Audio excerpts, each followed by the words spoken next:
तो फ्रेंड्स, कैसे हैं आप लोग। फ्रेंड्स, आप क्लास 10th के सभी विषयों को चैप्टर वाइज इसी चैनल आरजी सोशल स्टडी को क्लिक कर प्ले लिस्ट में देख लें, क्योंकि सभी ऑब्जेक्टिव मैट्रिक परीक्षा को ध्यान में रखकर ही तैयार किया गया है। और आज हम ऑल सब्जेक्ट ऑल चैप्टर में इकोनॉमिक्स का चैप्टर 2, जिसका नाम है राज्य एवं राष्ट्र की आय के 40 VBI ऑब्जेक्टिव प्रश्नों को देखेंगे, जो कि मैट्रिक परीक्षा के लिए ही तैयार किया गया है। इस वीडियो में आपको ये भी बताया गया है कि कौन से प्रश्न कब आए थे और अगली बार उसकी कितनी संभावना है आने की, और कौन से प्रश्न बोर्ड मॉडल है, यानी कि मैट्रिक परीक्षा के लिए महत्वपूर्ण है। इसलिए सभी प्रश्नों को अंत तक देखिएगा और सभी प्रश्नों को आप अच्छे से अध्ययन कीजिएगा। तो चलिए फ्रेंड्स, हम शुरू करते हैं इस वीडियो को। लेकिन उससे पहले फ्रेंड्स, आप इस वीडियो के लिए एक लाइक जरूर कर दें, और साथ ही अगर अभी तक आपने अपने चैनल आरजी सोशल स्टडी को सब्सक्राइब नहीं किया तो जल्दी से सब्सक्राइब कर बेल आइकन को जरूर प्रेस कर दें, ताकि आगे आने वाले सब्जेक्ट का वीडियो आपको मिल सके। तो चलिए हम शुरू करते हैं इस वीडियो को। तो सवाल नंबर 1 है, राष्ट्रीय आय का अर्थ है। राष्ट्रीय आय का क्या अर्थ है? तो इसका अगर अर्थ हम देख सकते हैं तो किसी देश की उत्पादन व्यवस्था से अंतिम उपभोक्ता के हाथों में जाने वाली वस्तुओं या देश के पूंजीगत साधनों के विशुद्ध जोड़ को ही राष्ट्रीय आय कहते हैं। किसी देश के नागरिकों का सकल घरेलू एवं विदेशी आउटपुट सकल राष्ट्रीय आय कहलाता है। ऐसे में इसका फ्रेंड्स जो सही जवाब होगा ऑप्शन ख होगा, यानी कि उत्पादन के साधनों की आय। सवाल नंबर 2 है, वास्तविक राष्ट्रीय आय वार्षिक शुद्ध उत्पादन का वह भाग है जिसका उस वर्ष में प्रत्यक्ष रूप से उपभोग किया जाता है। राष्ट्रीय आय की यह परिभाषा किसने दी है? तो इसका जो सही जवाब होगा, यानी कि ये जो परिभाषा दिए हैं उनका नाम है फिशर, यानी कि ऑप्शन क सही है। सवाल नंबर 3 है, राष्ट्रीय आय का सृजन होता है। राष्ट्रीय आय का सृजन होता है। ऑप्शन है क वितरण द्वारा, ऑप्शन ख उपभोग द्वारा, ऑप्शन ग उत्पादक क्रियाओं द्वारा, और ऑप्शन घ है विनिमय द्वारा। इसका सही जवाब होगा ऑप्शन ग उत्पादक क्रियाओं द्वारा, यानी कि ऑप्शन ग सही है।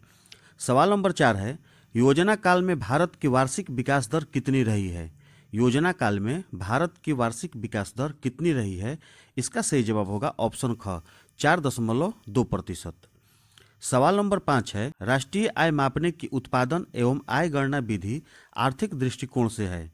तो इसका जो सही जवाब होगा ऑप्शन क वैज्ञानिक, ऑप्शन ख सहज, ऑप्शन ग व्यवहारिक, यानी कि तीनों ऑप्शन ये बिल्कुल सही है, यानी कि ऑप्शन घ सही है इनमें सभी। सवाल नंबर 6 है, बिहार की अर्थव्यवस्था के प्राथमिक क्षेत्र का मुख्य अंग है। बिहार की अर्थव्यवस्था के प्राथमिक क्षेत्र का मुख्य अंग है। इसका सही जवाब होगा ऑप्शन घ कृषि, यानी कि बिहार की अर्थव्यवस्था का जो प्राथमिक क्षेत्र है यानी कि मुख्य अंग वह कृषि है। सवाल नंबर 7 है, राष्ट्रीय आय में क्या क्या सम्मिलित रहती है? राष्ट्रीय आय में यानी कि नेशनल इनकम में क्या क्या सम्मिलित रहती है, यानी कि कौन कौन से इनकम जो है मिले रहते हैं? तो इसका जो सही जवाब होगा ऑप्शन ग क एवं ख दोनों, यानी कि विदेशों से प्राप्त आय और घरेलू उद्योगों की आय। सवाल नंबर 8 है, 2007 ईस्वी में भारत की प्रति व्यक्ति आय अमेरिका के प्रति व्यक्ति आय का लगभग कितना भाग था? प्रश्न को समझेंगे। 2007 ईस्वी की बात हो रही है यहाँ पर कि 2007 ईस्वी में भारत की प्रति व्यक्ति आय अमेरिका के प्रति व्यक्ति आय का लगभग कितना भाग था, यानी कि एक आंकड़ा प्रस्तुत करना है। तो इसका जो सही जवाब होगा ऑप्शन घ होगा 1/48वां भाग, यानी कि 1/48वां भाग जो था प्रति व्यक्ति आय का लगभग इतना ही भाग था। सवाल नंबर 9 है, 2012-13 में भारत की औसत प्रति व्यक्ति आय कितनी थी? 2012-13 में भारत की औसत प्रति व्यक्ति आय कितनी थी? तो इसका जो सही जवाब होगा ऑप्शन ग होगा 68,757 रुपये। फ्रेंड्स, एक बात आपको हम क्लियर कर दें कि एक बात आप ध्यान में रखेंगे कि ये आंकड़ा प्लस माइनस हो सकता है, इसलिए आप किसी एक आंकड़े यानी कि अनुमान को लेकर आप कंफ्यूज नहीं हो। चलिए हम अगला प्रश्न देखते हैं। सवाल नंबर 10, निदेशालय की रिपोर्ट के अनुसार सन 2008-9 ईस्वी में भारत में प्रति व्यक्ति आय कितनी थी? निदेशालय की रिपोर्ट के अनुसार सन 2008-9 ईस्वी में भारत में प्रति व्यक्ति आय कितनी थी? तो इसका जो सही जवाब होगा ऑप्शन घ होगा 25,494 रुपये। इसका सही जवाब होगा ऑप्शन घ होगा। तो आंकड़ा जो है वो अनुमानित भी हो सकता है फ्रेंड्स, इसलिए आप इसको भी गलत नहीं बोल सकते हैं। हो सकता है मे भी आपको ये आंकड़ा कहीं और अलग हो सकता है। चलिए हम अब अगला प्रश्न देखते हैं। सवाल नंबर 11, किसी राज्य के नागरिकों का जीवन स्तर किस पर निर्भर करता है? किसी राज्य के नागरिकों का जीवन स्तर किस पर निर्भर करता है? इसका सही जवाब होगा ऑप्शन ग क एवं ख दोनों, यानी कि किसी राज्य के नागरिकों का जीवन स्तर जो है वो निर्भर करता है शुद्ध राज्य घरेलू उत्पाद पर और सकल राज्य घरेलू उत्पाद पर। चलिए हम सवाल नंबर 12 देखते हैं।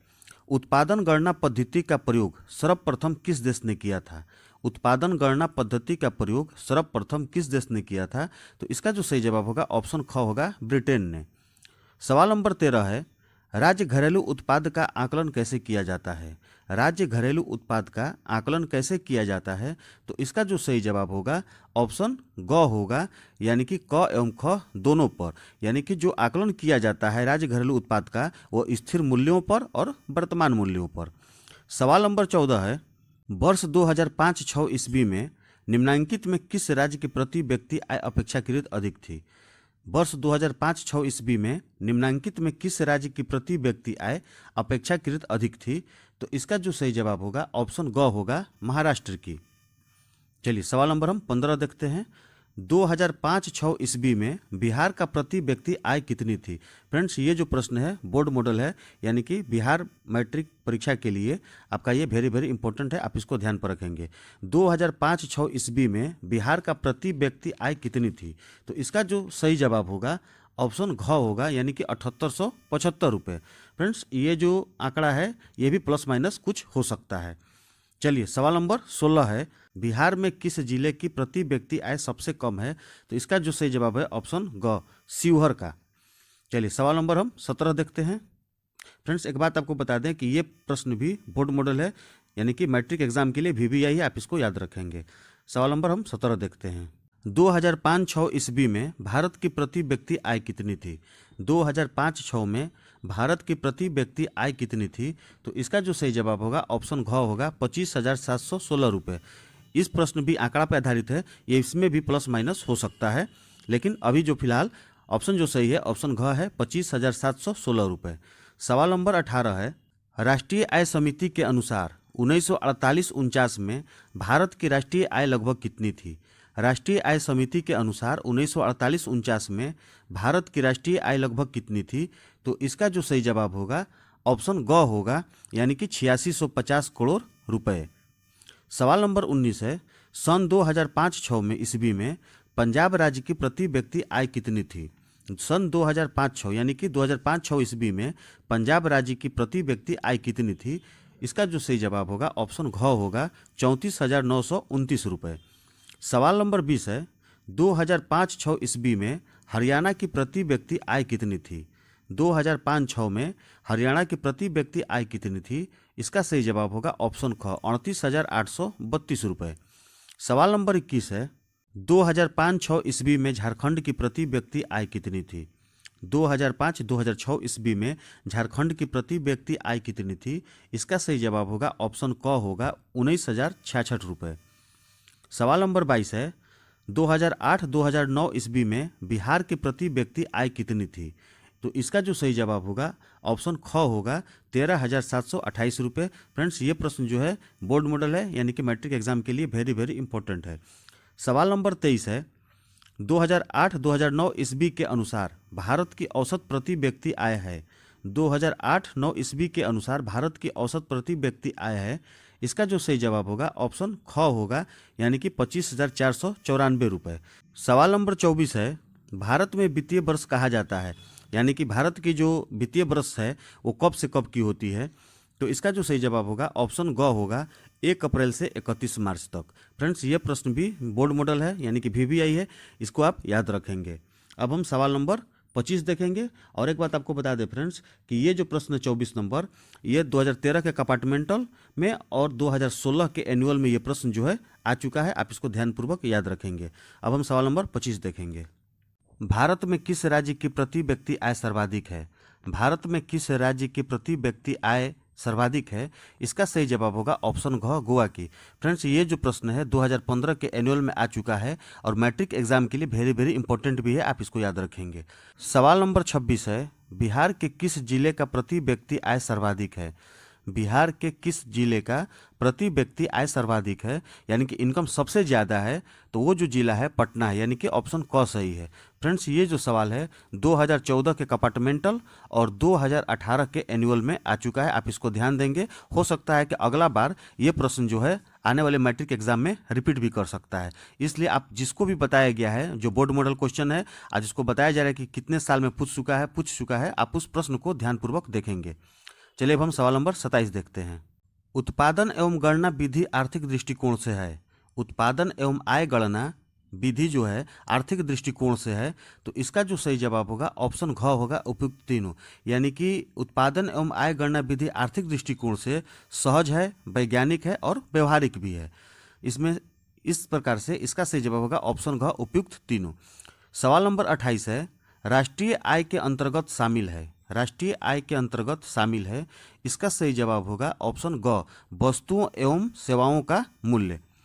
सवाल नंबर 29 है, कुल उत्पादन एवं उत्पादन में किए गए खर्चे के अंतर को कहा जाता है।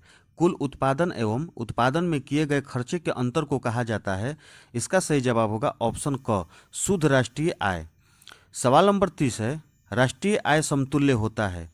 राष्ट्रीय आय समतुल्य होता है, इसका सही जवाब होगा ऑप्शन क, उपभोग, व्यय और विनियोग के योग के। चलिए अब हम सवाल नंबर 31 देखते हैं। राष्ट्रीय आय की धारणा में शामिल है। राष्ट्रीय आय की धारणा में शामिल है, इसका सही जवाब होगा ऑप्शन घ, उपयुक्त तीनों। यानी कि राष्ट्रीय आय की धारणा में जो शामिल है केवल सकल घरेलू उत्पाद, केवल सकल राष्ट्रीय उत्पादन और ऑप्शन ग है शुद्ध राष्ट्रीय उत्पादन, यानी कि तीनों सही है। ऑप्शन घ बिल्कुल सही है, उपयुक्त तीनों। सवाल नंबर 32 है, दादा भाई नौरोजी ने सर्वप्रथम राष्ट्रीय आय का अनुमान लगाया।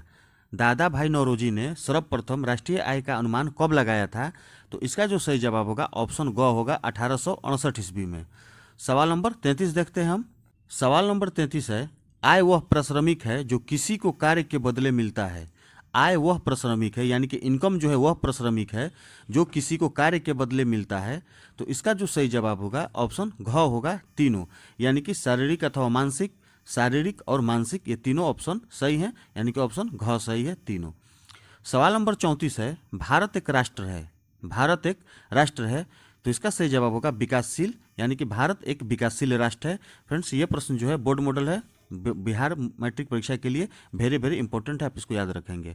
सवाल नंबर 35 है, श्रम का परिश्रमिक है, यानी कि जो आप मेहनत करते हैं, श्रम करते हैं, तो उसका मेहनताना क्या है, तो इसका जो सही जवाब होगा ऑप्शन ग होगा, मजदूरी। सवाल नंबर 36 है, पूंजी का परिश्रमिक है। पूंजी का परिश्रमिक है, इसका जो सही जवाब होगा ऑप्शन क होगा, ब्याज। सवाल नंबर 37 है, भूमि का परिश्रमिक है। भूमि का परिश्रमिक है, इसका सही जवाब होगा ऑप्शन घ, लगान। सवाल नंबर 38 है, गरीबी गरीबी को जन्म देती है। गरीबी का कुचक्र है, किसने कहा।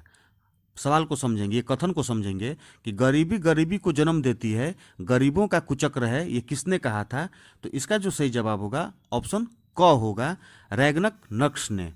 रैगनक नक्श ने ये बात कही थी। अब हम सवाल नंबर 39 देखेंगे। सवाल नंबर 39 है, विकसित राज्यों में ऊंची होती है। विकसित राज्यों में ऊंची होती है, तो इसका जो सही जवाब होगा ऑप्शन क, प्रति व्यक्ति आय। यानी कि जो भी विकसित राज्य है उसमें जो सबसे जो अधिक ऊंची होती है, प्रति व्यक्ति आय सबसे अधिक होती है। सवाल नंबर 40 है, सर्वप्रथम अनुमानित भारत की प्रति व्यक्ति वार्षिक आय थी।